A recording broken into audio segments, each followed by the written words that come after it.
Distractions will destroy the world.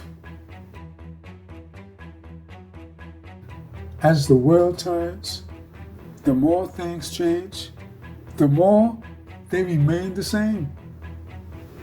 While poverty and the homeless rate is on the rise, some of the big companies on Wall Street are doing great.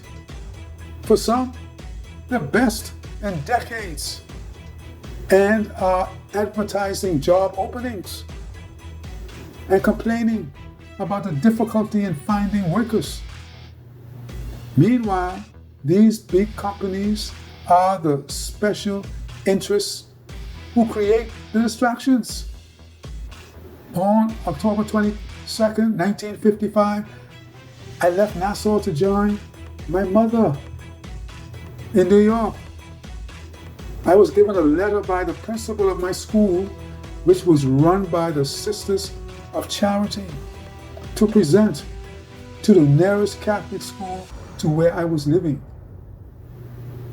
The school happened to be about 3 blocks from where I lived. Lucky for me. As it turned out, the school, St. Teresa Catholic School in Brooklyn, New York, was all white. A culture shock for me.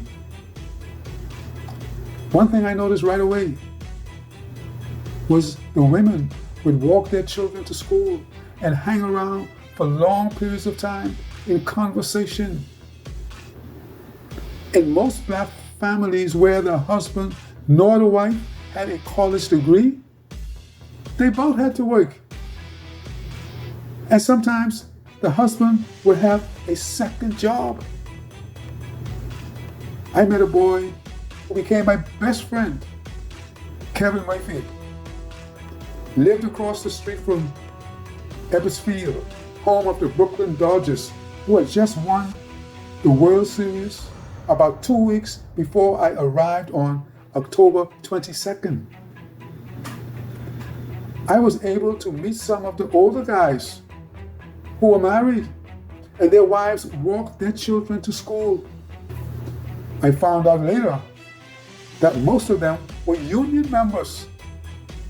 Years later, very subtly, things began to change, and one salary wasn't enough to take care of all the bills. And the wives had to go to work. They would have been considered the middle class.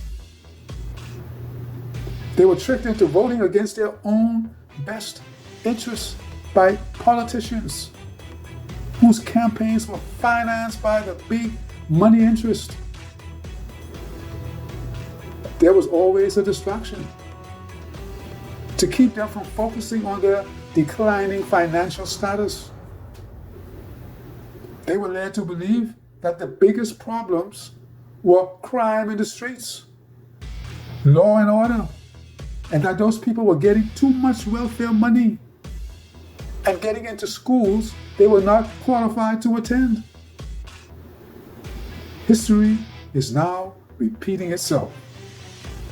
It's all about the money, greed, and distraction.